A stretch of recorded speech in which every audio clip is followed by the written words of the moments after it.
Hi, എല്ലാവർക്കും നമ്മുടെ ചാനലിലേക്ക് സ്വാഗതം. ഇത്ര പെട്ടെന്ന് നല്ലൊരു റിസൾട്ട് ലഭിക്കുന്ന വേറൊരു ഹെയർ സിറം ഇല്ലെന്നാണ് എനിക്ക് തോന്നുന്നത്. മുടി കൊഴിച്ചിൽ മാറി മുടി തഴച്ചു വളരാനായിട്ട് നമുക്ക് ഉപയോഗിക്കാൻ പറ്റുന്ന നല്ലൊരു ഹെയർ സിറമിന്റെ വീഡിയോ ആണ് നമ്മളിന്ന് ചെയ്യാനായിട്ട് പോകുന്നത്. അപ്പം നമുക്ക് വീഡിയോ കണ്ടു നോക്കാം. ഹെയർ സിറം തയ്യാറാക്കി എടുക്കുന്നതിന് നമുക്ക് ആവശ്യമായത് ഒരു സവോളയാണ്. അത്യാവശ്യം വലുപ്പമുള്ള ഒരു സവോള ഞാൻ എടുത്തിട്ടുണ്ട്. സവോളയിൽ നിന്ന് നീരെടുക്കുന്നതിനായിട്ട് സവോളയുടെ തൊലിയൊക്കെ കളഞ്ഞതിന് ശേഷം നല്ല രീതിയിലൊന്ന് കഴുകി വൃത്തിയാക്കി എടുക്കാം. നല്ലതുപോലെ വൃത്തിയാക്കിയതിന് ശേഷം നമുക്ക് ചെറിയ പീസുകളായിട്ട് കട്ട് ചെയ്ത് മാറ്റാം. ഇത് അരച്ചെടുക്കുന്നതിന് വേണ്ടിയിട്ട് നമുക്കൊരു മിക്സിയുടെ ജാറിലേക്ക് ഇട്ട് കൊടുക്കാം. ഒരു സ്പൂൺ വെള്ളം കൂടി ഒഴിച്ചു കൊടുത്തിട്ടാണ് നമ്മളിത് പേസ്റ്റ് പോലെ ഒന്ന് അരച്ചെടുത്തിരിക്കുന്നത്. ഞാനൊരു അരിപ്പ ഉപയോഗിച്ചിട്ടാണ് അരിച്ചെടുക്കുന്നത്. തുണി ഉപയോഗിച്ചിട്ടാണെങ്കിലും നമുക്കിത് അരിച്ചെടുക്കാവുന്നതാണ്. അരിച്ചെടുക്കുന്നതിന് എളുപ്പത്തിന് വേണ്ടിയിട്ട് ഞാനൊരു സ്പൂൺ ഉപയോഗിച്ചിട്ടൊന്ന് അമർത്തി കൊടുത്തിട്ട് നല്ല രീതിയിലൊന്ന് അരിച്ചെടുത്തിട്ടുണ്ട്. തലയോട്ടി നിറയെ പുതിയ മുടികൾ കിളിർക്കാനും അതുപോലെ തന്നെ മുടി നല്ല രീതിയിൽ വളർത്തിയെടുക്കാനായിട്ടും ഒരുപാട് ഹെൽപ്പ് ചെയ്യുന്ന ഒന്നാണ് സവോള എന്ന് പറയുന്നത്. ഒരുപാട് ഗുണങ്ങൾ ഇതിൽ അടങ്ങിയിട്ടുണ്ട്. നല്ലതുപോലെ അരിച്ച് ഉള്ളിയുടെ ജ്യൂസ് എടുത്തിട്ടുണ്ട്. വെള്ളം തിളപ്പിച്ചെടുക്കാനായിട്ട് ഞാനൊരു സ്റ്റീലിൻ്റെ പാത്രം എടുത്തിട്ടുണ്ട്. ഇതിലേക്ക് 2 കപ്പ് വെള്ളമാണ് ഒഴിച്ചു കൊടുക്കുന്നത്. ചായ കപ്പിലാണ് അളന്നൊഴിച്ചിരിക്കുന്നത്. ഇതിലേക്ക് നമുക്ക് 2 ടേബിൾ സ്പൂൺ ചായപ്പൊടി കൂടെ ഇട്ട് കൊടുക്കാം. ഏത് ചായപ്പൊടി വേണേലും നമുക്ക് ഉപയോഗിക്കാവുന്നതാണ്. മുടി വളരാനായിട്ടും തലയോട്ടിയിൽ ബ്ലഡ് സർക്കുലേഷൻ കൂട്ടാനായിട്ടൊക്കെ ചായപ്പൊടി വളരെയധികം ഹെൽപ്പ് ചെയ്യുന്നുണ്ട്. ഇനി നമുക്ക് വേണ്ടത് പനിക്കൂർക്കയുടെ 3 ഇലയാണ്. മുടി വളരാനായിട്ടും ജലദോഷം, തുമ്മൽ, അസ്വസ്ഥതകളൊന്നും ഉണ്ടാകാതിരിക്കാനായിട്ട് തുളസിയുടെ ഇലയും പനിക്കൂർക്ക ഇലയൊക്കെ ഒരുപാട് ഹെൽപ്പ് ചെയ്യുന്നുണ്ട്. കുറച്ച് തുളസി ഇല കൂടെ ഇതിലേക്ക് ഇട്ട് കൊടുക്കുന്നുണ്ട്. ഇനി ഇതിലേക്ക് ഇട്ട് കൊടുക്കുന്നത് ചെമ്പരത്തിയുടെ 7 ഇലയാണ്. നാടൻ ചെമ്പരത്തിയുടെ ഇലയാണ് ഞാൻ എടുത്തിരിക്കുന്നത്. മുടി നല്ല രീതിയിൽ ഉള്ളു വെക്കാനായിട്ടും മുടി ലെങ്തായിട്ട് വളരാനായിട്ടൊക്കെ ഹെൽപ്പ് ചെയ്യുന്ന ഒന്നാണ് ചെമ്പരത്തിയുടെ ഇല എന്ന് പറയുന്നത്. ഇനി നമുക്ക് വേണ്ടത് ചെമ്പരത്തിയുടെ പൂവാണ്. നമുക്കൊരു 5 ചെമ്പരത്തിയുടെ പൂവ് വരെ എടുക്കാവുന്നതാണ്.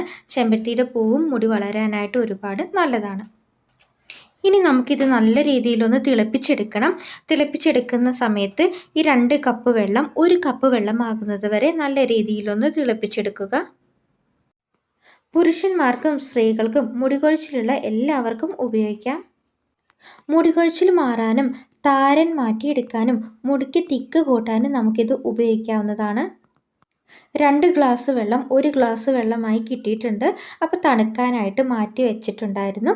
തണുത്തതിന് ശേഷം കൈ വെച്ച് ഞെരടി നമ്മൾ ഇട്ട് കൊടുത്തിരിക്കുന്നതിൻ്റെ സത്തെല്ലാം വെള്ളത്തിലേക്ക് നല്ല രീതിയിൽ ഇറങ്ങി കിട്ടിയിട്ടുണ്ട്. നല്ല രീതിയിൽ നല്ല ഡാർക്ക് കളറായിട്ട് നമുക്കിത് കിട്ടിയിട്ടുണ്ട്. ഇത് നമുക്കൊരു അരിപ്പ ഉപയോഗിച്ചിട്ടൊന്ന് അരിച്ച് ഒരു ബൗളിലേക്ക് മാറ്റാം. ഇതുപോലെ തന്നെ നമുക്ക് മുടിയിൽ തേച്ച് കൊടുക്കാവുന്നതാണ്. അപ്പോൾ കുറച്ചുകൂടെ നല്ല സ്പീഡിൽ റിസൾട്ട് കിട്ടാനായിട്ട് നമുക്കിതിലേക്ക് കുറച്ച് കാര്യങ്ങളും കൂടെ ചേർത്ത് കൊടുക്കാം. ഒരു വൈറ്റമിൻ ഇയുടെ ഗുളികയാണ് ഞാൻ ഇതിലേക്ക് ചേർത്ത് കൊടുത്തിരിക്കുന്നത്. നമ്മൾ ഇതിലേക്ക് വൈറ്റമിൻ ഇയുടെ ഗുളിക ചേർത്ത് കൊടുക്കുന്ന സമയത്ത് നമുക്ക് പെട്ടെന്ന് തന്നെ നല്ലൊരു റിസൾട്ട് ലഭിക്കുന്നതാണ്. ഇനി നമ്മൾ ഇതിലേക്ക് ചേർത്ത് കൊടുത്തിരിക്കുന്നത് നമ്മൾ നേരത്തെ തയ്യാറാക്കി വെച്ചിരിക്കുന്ന ഉള്ളിയുടെ ജ്യൂസാണ്. സവോളയുടെ നീരിൽ ആൻറ്റി ഓക്സിഡൻറ്റുകൾ ധാരാളമായി അടങ്ങിയിട്ടുണ്ട്. ഇത് മുടിയുടെ പോഷണത്തിന് വളരെയധികം സഹായിക്കും. സവോളയിൽ അടങ്ങിയിരിക്കുന്ന സൾഫർ കണ്ടൻറ്റ് മുടി വളരാനായിട്ട് ഒരുപാട് ഹെൽപ്പ് ചെയ്യും. അപ്പം നമ്മൾ ഇതിൻ്റെ നീരിൽ മണവും ഗുണവും ഒന്നും നഷ്ടപ്പെടാതെ പെട്ടെന്ന് തന്നെ തയ്യാറാക്കിയിട്ട് അപ്പം തന്നെ ഉപയോഗിക്കേണ്ടതാണ്. മുടിയിൽ തേച്ച് കൊടുക്കുന്ന ആ സമയത്ത് തന്നെ വേണം സവോള നീര് തയ്യാറാക്കി എടുക്കാനായിട്ട്. ചായപ്പൊടിയൊക്കെ ഇട്ടിട്ട് നമ്മൾ തിളപ്പിച്ചെടുക്കുന്ന ഈ വെള്ളം നമുക്ക് ഒരാഴ്ച വരെ ഫ്രിഡ്ജിൽ സ്റ്റോർ ചെയ്ത് വെക്കാവുന്നതാണ്. കേടൊന്നും ഉണ്ടാവില്ല. ഫ്രീ റാഡിക്കലുകൾ മൂലമുണ്ടാകുന്ന കേടുപാടുകളിൽ നിന്ന് രോമകൂപങ്ങളെ സംരക്ഷിക്കുക മാത്രമല്ല മുടി കൊഴിച്ചിൽ തടയാനും വളരെയധികം നല്ലതാണ്. ഹെയർ സിറം നല്ല രീതിയിൽ തണുത്തതിന് ശേഷം വേണം ഉള്ളിയുടെ ജ്യൂസ് ചേർത്ത് കൊടുക്കാനായിട്ട്. ചേർത്ത് കൊടുത്തതിന് ശേഷം ഒരു സ്പൂൺ ഉപയോഗിച്ചിട്ട് നല്ല രീതിയിലൊന്ന് മിക്സ് ചെയ്തെടുക്കണം.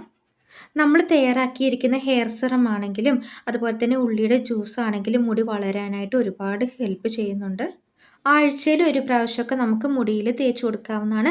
2 പ്രാവശ്യം തന്നെ ചെയ്ത് കഴിയുമ്പോൾ നമുക്ക് നല്ലൊരു റിസൾട്ട് നമുക്ക് മുടിയിൽ കാണാനായിട്ട് പറ്റും. തലയോട്ടിയിൽ പുതിയ മുടികളൊക്കെ നല്ല രീതിയിൽ കിളിർത്ത് വരും.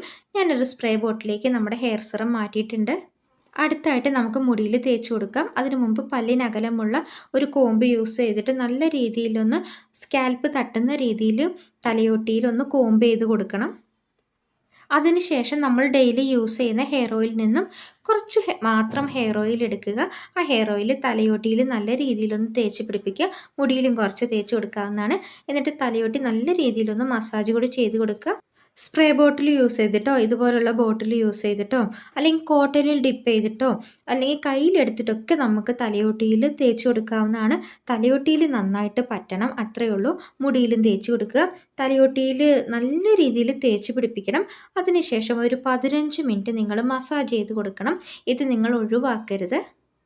മുടി വളരാനായിട്ട് മാത്രമല്ല, തലയോട്ടിയിൽ കണ്ടുവരുന്ന താരനൊക്കെ മാറ്റിയെടുക്കാനായിട്ട് നമ്മളിത് ഉപയോഗിക്കുന്നത് കൊണ്ട് ഒരുപാട് ഹെൽപ്പ് ചെയ്യുന്നുണ്ട്. തലയോട്ടിയിൽ തേച്ച് പിടിപ്പിച്ച് 15 മിനിറ്റ് നേരം മസാജൊക്കെ ചെയ്ത് കൊടുത്തിട്ട് നമുക്ക് ഒരുപാട് നേരം വെയിറ്റ് ചെയ്യേണ്ട ആവശ്യമില്ല. ഒരു 5 മിനിറ്റ് നേരം വെയിറ്റ് ചെയ്തിട്ട് ബേബി ഷാമ്പു യൂസ് ചെയ്തിട്ട് ഹെയർ വാഷ് ചെയ്തെടുക്കാവുന്നതാണ്.